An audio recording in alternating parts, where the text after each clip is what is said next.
আজও কেন বিলম্ব মন দয়াল নবীর জিয়ারত আজও কেন বিলম্ব মন দয়াল নবীর জিয়ারত মদিনাটা যে দেখেছে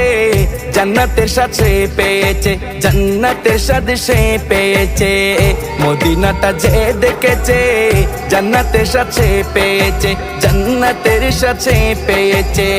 সে পাবে না শেষ বিচারে সে পাবে না শেষ বিচারে আপের খেসারত আজও কেন বিলম্ব মন দয়াল নবীর জিয়ারত আজও কেন বিলম্ব মন দয়াল নবীর জিয়ারত গেলে বুঝবি মদিনাটা গেলে বুঝবি মদিনাটা আসলে জান্নাত আজও কেন বিলম্ব